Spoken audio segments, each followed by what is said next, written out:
하나님께서 오늘 우리에게 주시는 말씀은 베드로후서 1장 16절에서 19절까지 말씀입니다. 베드로후서 1장 16절에서 19절까지 말씀 한 절씩 교독하겠습니다. 우리 주 예수 그리스도의 능력과 강림하심을 너희에게 알게 한 것이 교묘히 만든 이야기를 따른 것이 아니요 우리는 그의 크신 위엄을 친히 본 자라. 지극히 큰 영광 중에서 이러한 소리가 그에게 나기를 이는 내 사랑하는 아들이요 내 기뻐하는 자라 하실 때에 그가 하나님 아버지께 존귀와 영광을 받으셨느니라. 이 소리는 우리가 그와 함께 거룩한 산에 있을 때에 하늘로부터 난 것을 들은 것이라. 또 우리에게는 더 확실한 예언이 있어 어두운 데를 비추는 등불과 같으니 날이 새어 샛별이 너희 마음에 떠오르기까지 너희가 이것을 주의하는 것이 옳으니라. 아멘. 많은 사람들이 현대 요즘 세상을 말할 때 탈진실의 시대라 그렇게 정의를 합니다. 탈진실의 시대라는 용어는 2016년 옥스퍼드 대학에서 그 해의 한 단어, 그 해의 말을 선정할 때 탈진실이란 단어를 선정하면서 시작이 되었습니다. 탈진실이란 객관적 사실이나 진실보다 주관적 신념과 감정에 호소하는 것이 더 큰 영향력을 발휘하는 현상을 뜻합니다. 정치적으로는 2010년에 영국의 브렉시트를 했죠. 탈퇴를 했죠. 또한 미국의 도널드 트럼프 대통령의 당선, 유럽에서는 극우파의 출현 등을 꼽습니다. 워싱턴 포스트지에 의하면 도널드 트럼프 대통령은 임기 동안 3573건의 거짓말을 했다고 합니다. 그것을 따져보니까 매일 21건의 거짓말을 했다고 합니다. 자신에게 반대되는 모든 것은 가짜 뉴스라고 몰아붙이고 기성 언론과 또한 과학과 어떤 제도까지도 그 모든 권위를 다 끌어내리고 홀로 유아독존했습니다. 지금도 미국의 재선이 시작이 되었습니다만 더 극단적으로 나가지 않습니까? 문제는 그게 먹힌다는 사실입니다. 탈진실 현상은 일시적인 사회 병리 현상이 아니라 거스를 수 없는 추세라는 점에서 매우 걱정되는 부분입니다. 더욱이 요즘은 AI의 발달, 인공지능이죠. AI의 발달은 허구와 또한 사실을 그 경계를 허무너뜨리는 그러한 모호한 그런 그 능력을 발휘함으로 탈진실의 시대 이런 흐름을 가속화하고 있습니다. 탈진실 현상의 배경은 불신입니다. 기존의 공적 기관과 전통 미디어, 심지어는 전문가 집단에 대해도 모두 불신합니다. 모든 권위를 불신하죠. 그래서 어떤 목사는 하나님께마저도 하나님 까불면 나한테 죽어라고까지도 덤빕니다. 그 탈진실 시대를 하나의 흐름으로 부추기는 수단은 SNS라고 이야기를 합니다. 정보화 시대죠. 무슨 말만 하면 다 검색을 합니다. 수많은 정보들이 인터넷에 떠 있기 때문에 얼마나 많은 정보를 알고 얘기하느냐 주장하고 이야기를 합니다. SNS는 그것을 퍼나르고 SNS를 통해서 그것을 그 의견에 동의하는 사람들이 군집이 생깁니다. 사람들이 모여들고 사연들이 좋아요를 누르면 하나의 여론이 되고 그것이 힘이 되고 진실이든 거짓이든 상관이 없게 되는 것입니다. 그러나 문제는 SNS 시대의 정보화의 시대의 문제는 사람들이 자기가 보고 싶은 것만 보고 듣고 싶은 것만 찾아 듣는다는데 함정이 있습니다. 그것을 확증 편향적 패턴이라고 합니다. 그렇기 때문에 이렇게 SNS를 통해서 군집이 이루어지고 선동이 되면 적대적으로 편가르기가 심화됩니다. 그렇게 편가르기를 이용하는 게 정치인들이고, 그렇게 편가르기를 해서 표를 얻으려고 거짓을 더 선동합니다. 이렇게 편이 갈라지면요, 반대 세력과 자기 의견에 반대되는 사람은 공존해야 할 경쟁자와 다른 의견을 가진 친구가 아니라 제거해야 될 적으로 간주하게 됩니다. 이렇게 되면서 반대 세력에 대해서는 더 이상 진실 여부가 중요하지가 않아요.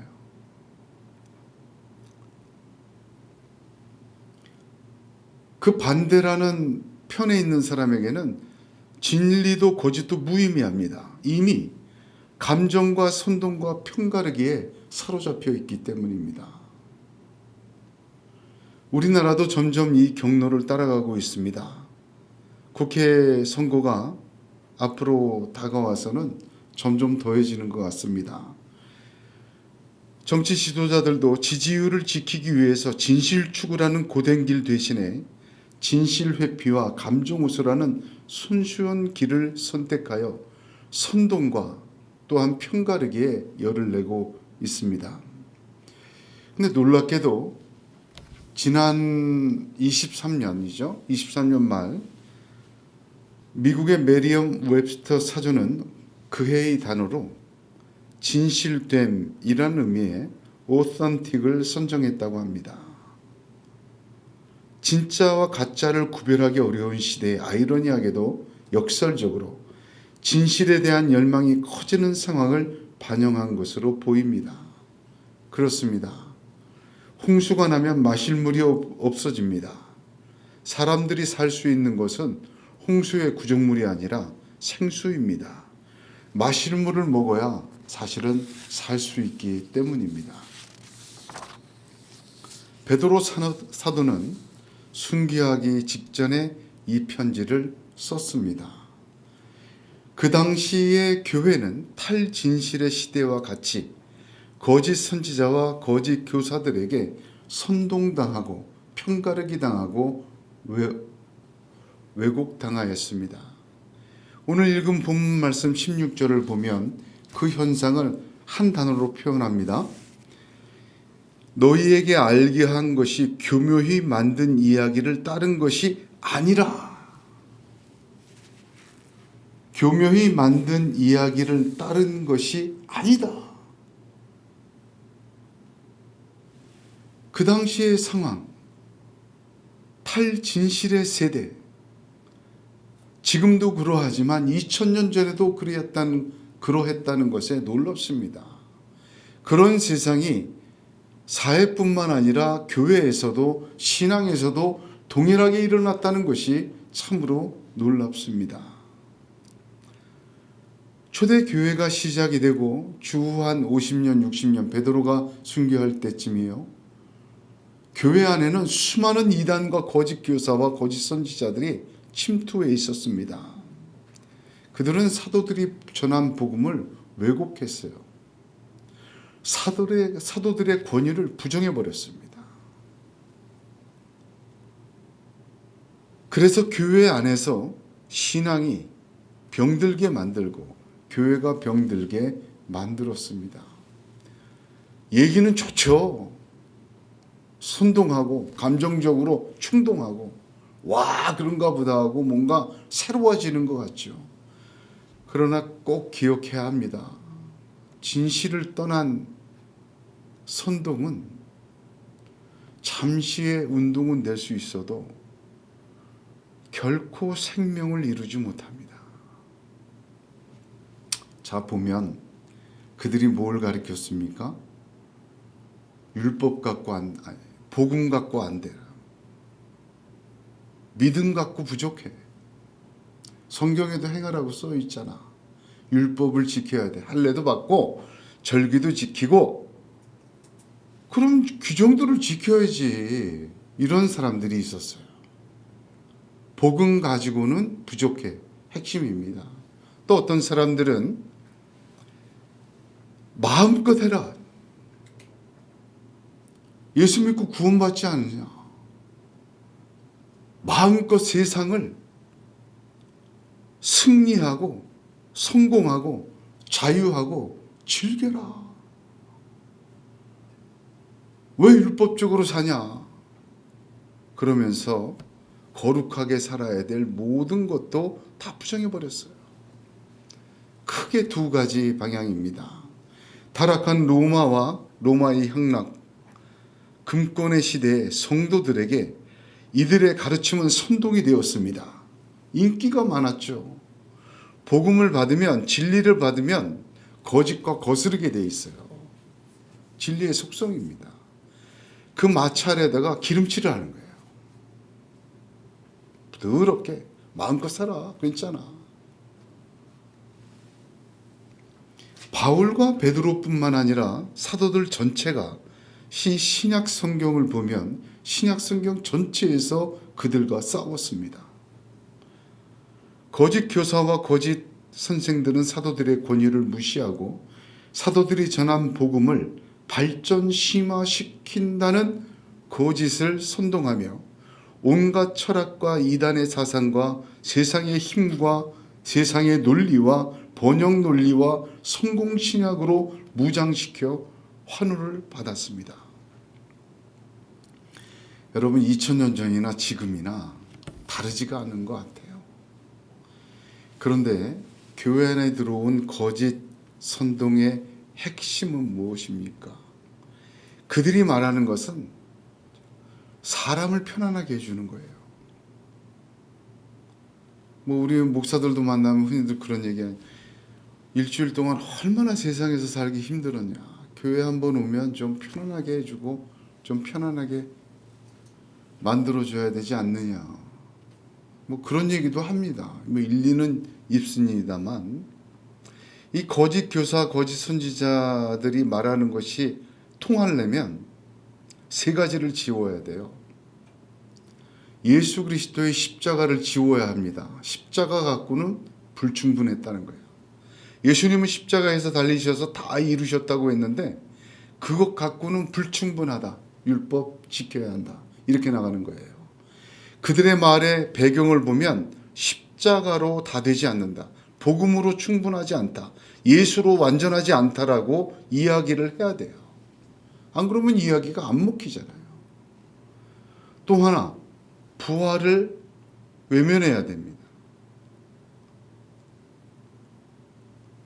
부활이 없으니까 사람 손으로 만든 이 세상에서 마음대로 살라고 합니다.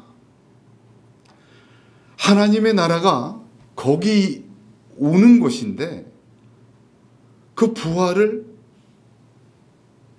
부정해야 돼요. 말하지 말아야 돼요. 그래야 이 땅의 삶이 제일 중요하니까. 예수님의 다시 오심을 부정해야 됩니다. 심판이 없는데 뭘. 구원받은 것으로 끝난 거야.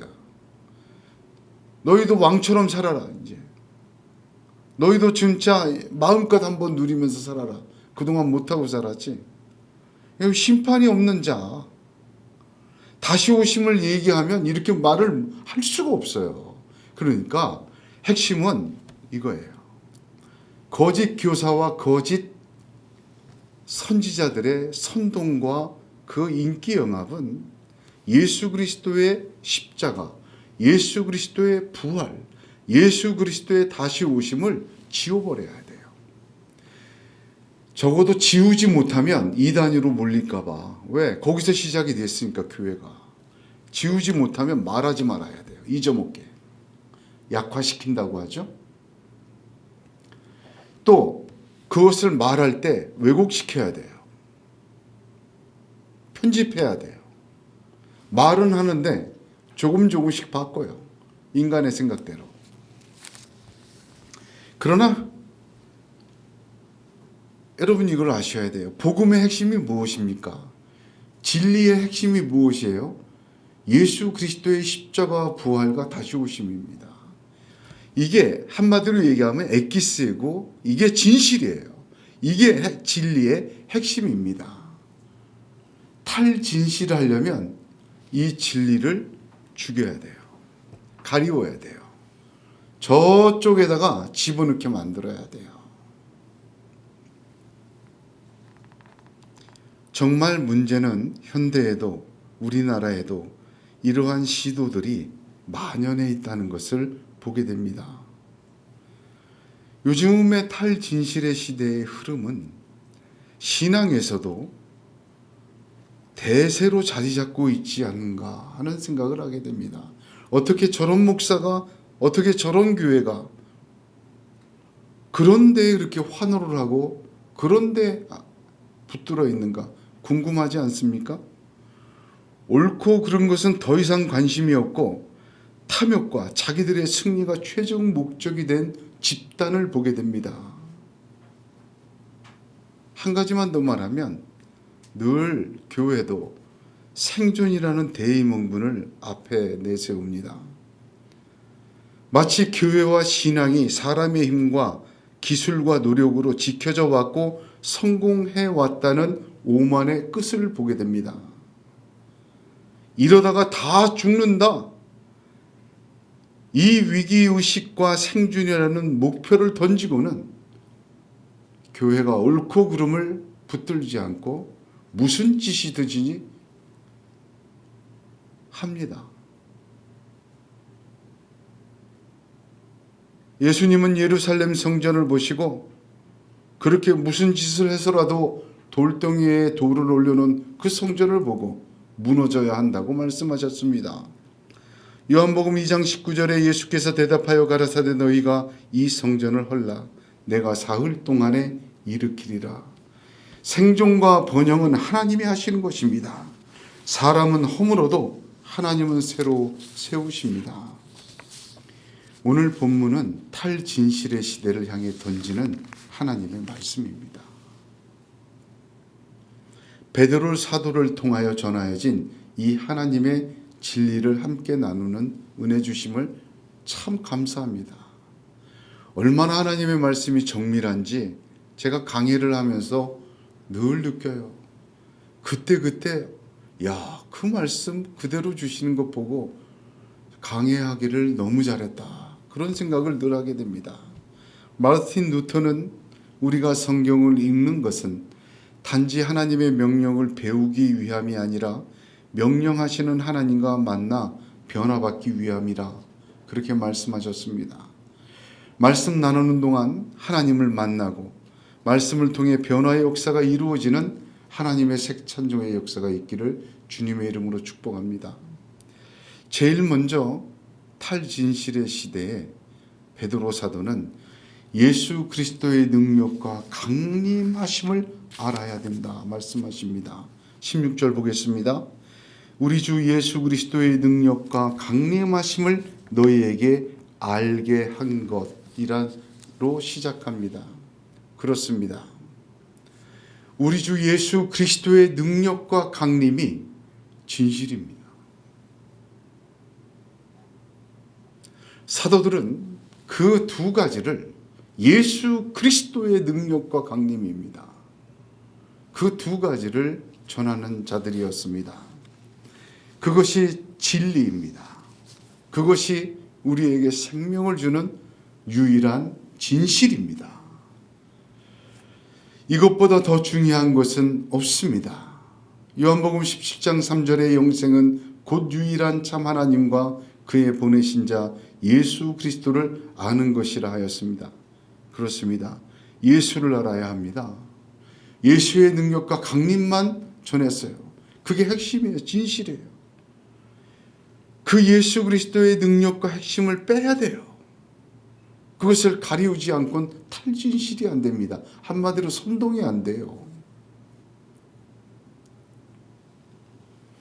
그러한 시대에 그래서 사도들은 목숨을 걸고 예수 그리스도만, 예수 그리스도의 능력과 강림을 그 진실을 선포하고 전한 것입니다. 이 두 단어 있죠. 능력과 강림이라는 두 단어는 굉장히 압축적인 표현입니다. 압축적으로 한 뭐 서너 단어를 사용했어도 불구한데 딱 두 단어만 썼어요. 두 단어에 예수 그리스도의 진실이 다 담기도록 두 단어를 표현했어요. 그래서 성경적 표현 방법이라 이렇게 얘기를 합니다. 신명기 19장 15절에 사람이 아무 악이든지 무릇 범한 죄는 한 증인으로만 정할 것이 아니요 두 증인의 입으로 정하고 확정한다 했어요. 그러니까 성경에서 하나의 증거를 들 때는 불완전해요. 두 증거를 들으면 법적 효력으로 확정하는 것과 같은 표현법입니다. 그래서 사도 베드로는 예수 그리스도의 능력과 강림이라는 두 증거를 법적 확정의 요건으로 증거로 내세운 것입니다. 능력이라는 말은 뭐냐면 예수님의 능력이다 할 때 능력은 예수님이 이 땅에 오셔서 지상에서 5천 명을 먹이고 죽은 자를 살리고 바다 위를 걸으시고 그런 모든 신적 능력 다 포함하고 재림하실 때 영광의 왕으로 재림하시는 하늘을 타고 내려오시는 그 재림의 능력까지 다 함축한 이야기입니다. 다시 말하면 예수님의 신적 능력이에요. 하나님의 아들로서 부활하고 승천하고 심판으로 다시 오시는 그 모든 위대한 신적인 왕적인 능력을 한마디로 표현한 것입니다. 강림이라는 말은 재림입니다. 다시 오신다. 너희가 십자가에 매달은 그 주님 하나님이 살리셨고 다시 오신다.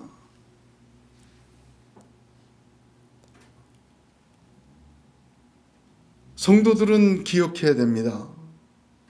예수님이 구세주로 2000년 전에 이 땅에 오셨어요. 다시 오실 주님은 심판주로 오신다는 이 사실, 이 진실입니다.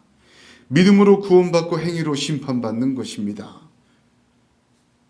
이것은 예수 그리스도에 대한 진실의 두 번째 축입니다. 그것을 말씀하신 겁니다. 사도들이 성도들에게 알게 한 것은 예수 그리스도의 능력과 강림입니다. 굉장히 중요한 사실이죠. 사실은 어쩌면 교회에서 이것에 집중해야 돼요. 예수님의 능력과 예수님의 강림하심 이것보다 귀중한 건 없습니다. 우리 교회가 왜 교회력을 지킵니까? 절기를 지킴. 이 교회력이라는 것이 예수님의 일생에 맞춘 1년을 살아가는 것 아니겠습니까? 예수 그리스도에게 포커싱이 돼야 돼요. 자꾸 잊어버리고 벗어나려고 하니까 이 색깔로 예수님의 일생을 기억합니다. 그렇게 한 해 한 해 우리에게 주어진 삶을 살다가 일생을 예수와 함께 사는 것이고 영원한 하나님의 나라까지 다시 오실 때 할렐루야 맞게 하는 것이 교회의 사명인 줄로 저는 확신합니다. 예수 그리스도의 능력과 강림을 빼거나 덮어놓거나 약화시키거나 이야기하지 않는 것, 거짓 선동과 탈진실의 대표적인 핵심입니다. 그런데 오늘 말씀에는 너무 귀한 말씀이 들어있어요. 무슨 말씀인가 하니 이 예수 그리스도와 능력과 강림을 누굴 통해서 들어야 하는가? 아마 이 시대에 탈진실의 시대에 이것보다 중요한 말씀은 없는 것 같습니다. 누구를 통하여 듣는가? SNS를 통하여 듣는 것 아닙니다. 누구를 통하여 듣는가? 친히 본 자들을 통해 들어야 하고 알아야 합니다. 이건 너무나도 중요한 사실이에요. 오늘 본문에 우리는 그의 크신 위엄을 친히 본 자라. 변화산의 예수 그리스도를 친히 본 자다. 육신의 예수를 보았고 십자가의 예수를 보았고 부활의 예수를 보았고 승천의 예수를 직접 본 사람들, 사도들을 통하여 이 이야기를 들어야 합니다. 변화산에서 본 것을 대표적으로 얘기를 했어요. 변화산의 사건은 예수님의 하늘 위임식이라 그렇게 이름이 붙여져 있는 사건입니다. 하늘로부터 난 소리로 예수는 모세와 엘리야와 그 위에 왕으로 세워졌음을 찬란한 영광의 모습으로 하나님이 이 지상에서 보여주셨다, 위임하셨다. 그런 의미로 변화산 사건을 이야기합니다. 사랑하는 성도 여러분, 예수님의 진실, 능력과 강림은 그 권위와 능력을 본 자들을 통해 들어야 되고 알아야 합니다. 예수님께서는 요한복음 17장 20절에 내가 비옵는 것은 이 사람들만 위함이 아니요 또 저희 말을 인하여 나를 믿는 사람들도 위함이라 하셨습니다. 무슨 말입니까? 저희 말을 인하여 나를 믿는 사람이라고 말씀하셨습니다. 저희 말이라는 것은 사도들의 말입니다. 사도들을 통하여 예수를 믿는 것 굉장히 중요한 이야기입니다.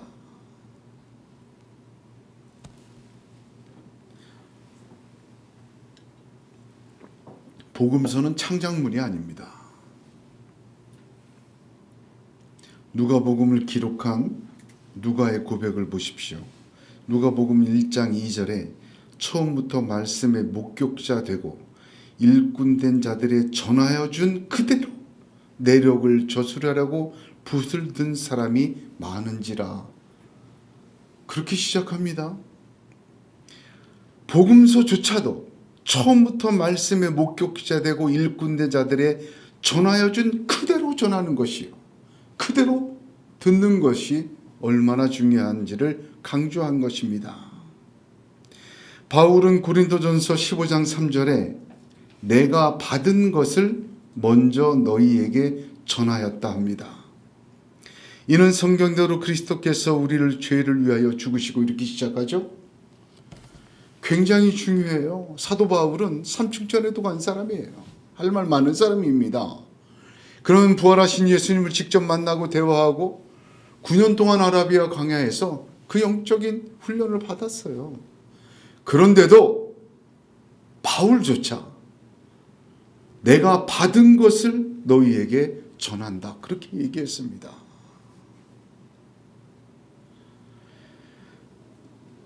그래서 바울은 갈라디아서 1장 9절에 우리가 전에 말하였거니와 내가 지금 다시 말하노니 만일 누구든지 너희의 받은 것 외에 다른 복음을 전하면 저주를 받을지어다 했습니다. 여러분, 복음은 예수 그리스도의 능력과 강림으로 압축이 되는 표현이 될 수 있어요. 이것은 받은 것을 전하는 것이에요. 창작하고 왜곡하고 약화하고 편집하고 가감하는 것 절대로 해서는 안 되는 시도입니다. 어떤 유명한 설교가 지금은 은퇴하셨지만 제가 그분 설교 굉장히 많이 들었어요. 근데 항상 하실 때마다 그랬을리 만무합니다. 분명히 그랬을 것입니다라는 추론적 가정을 해놓고 설명을 합니다. 언제나 전하여 준 사실을 그대로 전해야 하는데 상상과 추론을 가정하고 더하는 것은 위험한 짓입니다.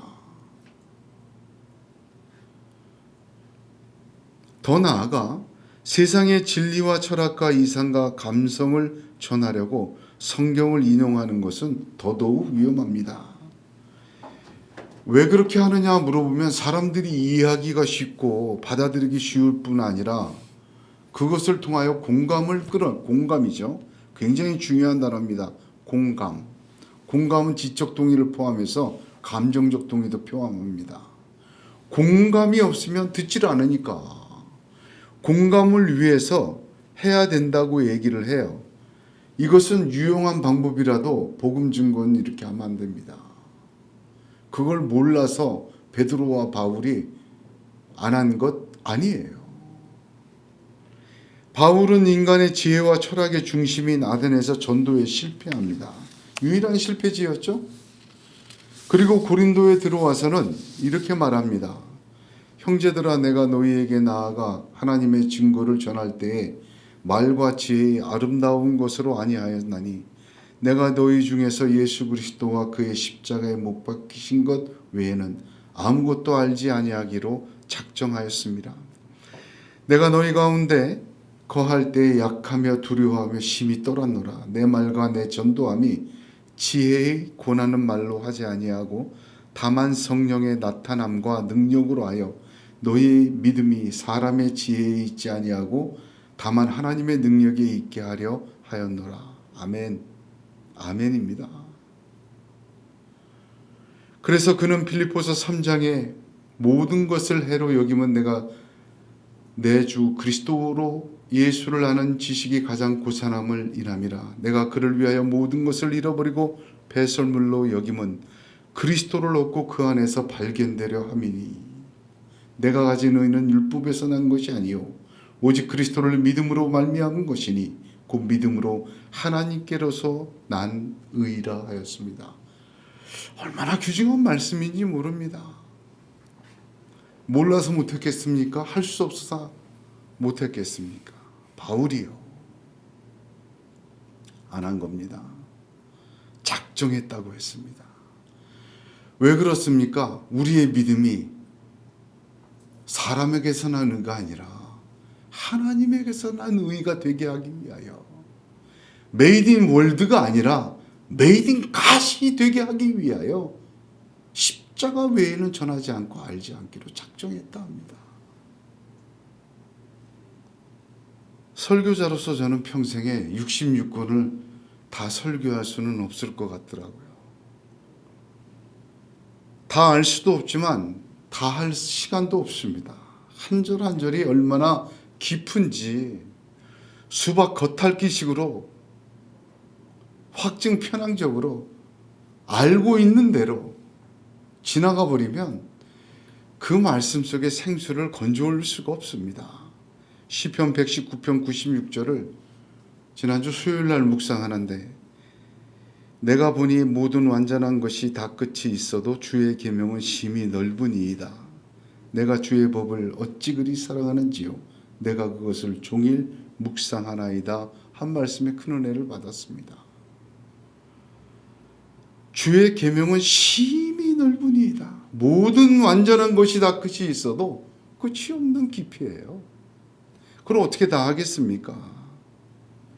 종일 묵상하는 수밖에 없죠. 그러니 다른 것을 말할 시간이 없습니다. 다른 것을 말할 필요도 없습니다. 전하는 자는 전하여 준 대로 전해야 되고 듣는 자는 사도들이 전하여 준 대로 듣는 것이 중요합니다. 특별히 오늘 같은 세상에 탈진실의 시대에 이건 너무나도 중요합니다. 사도들이 전하여 준 복음, 예수 그리스도의 능력과 강림입니다. 그것은 사복음서와 신약성경에 가득 담겨져 있습니다. 사실 그 신약성경 27권도 다 강의 못해요. 한 주에 설교 두 번, 세 번 해도 100분을 넘기지 못하는데 25분, 30분 해봐야 90분도 못 넘기는데 한 주에 90분씩 해봐야 평생 해봐야 그 27권 다 못합니다. 마지막으로 사도는 더 확실한 예언을 붙들으라 얘기합니다. 오늘 말씀에 19절에 또 우리에게는 더 확실한 예언이 있어 이렇게 얘기를 합니다. 너희가 이것을 주의하는 것이 옳으니라. 그렇게 끝마칩니다. 주의하는 것이 옳으니라. 그 말은 원문을 보게 되면 주의하다는 것은 신경 써라 그 뜻이 아닙니다.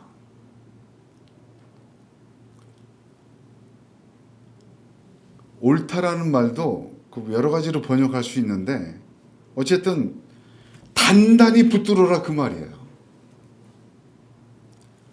더 확실한 예언을 단단히 붙들고 있어라. 세 번째 권면입니다. 본자들의 증언보다 더 확실한 예언 기록된 성경입니다. 할렐루야. 본자들의 증언을 담고 있는 기록된 성경을 주의하는 것이 옳으니라. 단단히 붙들고 있는 것이 가장 최고의 것이니라. 그런 뜻이에요. 옳다 그러다, 이 옳다라는 말이 그런 뜻입니다. 가장 최고의 것은 무엇이냐? 사도들이 전하여 준 복음을 기록한 성경, 그것을 붙드는 것입니다. 왜냐하면 세상은 어두운데라는 표현은 세상을 얘기하죠. 진리가 없는 세상, 탈진실의 세상, 거짓이 난무하는 세상, 무언지 모르고 정말 홍수가 가득해서 정보화의 시대에 이 어두운 데에서 등불의 역할을 하는 건 말씀밖에 없어요. 진리를 가리고 외면하고 선동하고 감정과 인간의 지혜에 호소하고 또한 선동하고 편가르고 진실은 더 이상 중요하지 않다고 자기 확증적 편향 속에 가둬놓는 이 세상, 마귀의 이 역사에 하나님의 말씀은 등불입니다. 이거 붙들어야 돼요. 진짜 빛은 그거죠. 진짜 마시면은 하나님의 말씀이다. 더 확실한 예언 끝까지 붙드시기를 주님의 이름으로 축복합니다. 여러분, 감동보다 이제 진리를 따라가세요. 이거 확 오는데, 뭔가 오는데, 여러분 와도 그건 따라가지 마세요.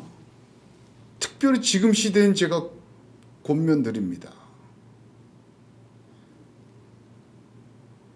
감동이 생명을 주질 않아요. 진리가 생명을 주는 것입니다. 우리의 믿음이 사람에 의해, 세상에 의해, 감동에 의해 세워지지 않고 진리 위에, 진실 위에 세워져야 합니다. 그것이 하나님의 의요, 하나님의 역사요, 하나님의 능력이, 생명이 이루어지는 길이기 때문입니다. 선동보다 순종이 중요합니다.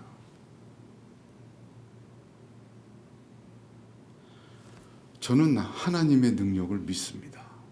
하나님은 살아계십니다. 세상을 창조하셨고 구원하셨고 다 이루셨습니다. 그 하나님이 하신 일이 사람이 한 지혜와 일보다 더 크고 위대하고 유일하고 완전하다는 것을 고백합니다. 그러기에 내 손으로 마음껏 주물러서 뭘 만들어내지 못해도 하나님이 주물러서 만들어내도록 순종하고 엎드리고 그 길을 따라가는 것이 사명이라 생각합니다. 샛별이 떠오르기까지 하죠. 샛별은 예수 그리스도 자신을 이야기합니다. 요한계시록 22장 6절에 나 예수는 교회들을 위하여 내 사자를 보내어 이것들을 너희에게 증거하게 하였노라. 나는 다윗의 부리요 자손이니 곧 광명한 새벽별이라 하시더라. 주님 다시 오실 때까지 어두운 세상에서 더 확실한 예언을 붙드는 것이 가장 최선의 것입니다. 가나안 정복 전쟁을 앞둔 여호수아에게 하나님은 오직 너는 마음을 강하게 하고 극히 담대히 하여 나의 종 모세가 내게 명한 율법을 다 지켜 행하고 좌로나 우로나 치우치지 말라. 그리하면 어디로 가든지 형통하리라 하셨습니다. 하나님의 말씀입니다. 좌로나 우로나 치우치다 할 때 치우치다는 말은 히브리어로 타라소인데 영어로 말하면 do not turn입니다. 기울어지다는 의미가 아니라 turn, 좌로나 우로나 턴하지 말라, 바꾸지 말라. 무슨 뜻입니까? 방향을 바꾸지 말라. 약속된 가나안 땅은 들어갈 때 하나님의 말씀대로 살아서 하나님이 주는 승리를 얻는 길은 굉장히 어렵습니다. 마음을 강하게 하고 극히 담대히 하지 않으면 좌로나 우로나 턴할 수밖에 없어요. 뭐로 가도 서울만 가면 돼. 어떻게 해도 가나안만 얻으면 돼. 턴할 수가 있어요. 하나님의 말씀의 방향에서 턴을 하지 마십시오. 예수 그리스도의 강림과 재림하심의 그 진리의 길에서 좌로나 우로나 턴하지 말라고요. 턴에서 생기는 형통은 형통이 아닙니다. 그 형통은 그 당신은 편하게 만들 수는 있지만 이 세상은 편하게 살 수 있을지 모르지만 영원한 하나님 나라에까지 편안하게 형통하게 할 수는 없습니다. 우리의 심령도 믿음도 인생도 마찬가지입니다. 하나님의 말씀을 가지고 더 확실한 예언을 지키고 사는 길은 극히 마음을 담대해야 하고 강하게 먹어야 합니다. 어렵습니다. 좌로나 우로나 턴하게 할 유혹들이 얼마나 많이 있습니까? 턴하다 보면 핵심을 잊어버려요. 영원한 형통을 주는 것은 오직 하나님 한 분이십니다.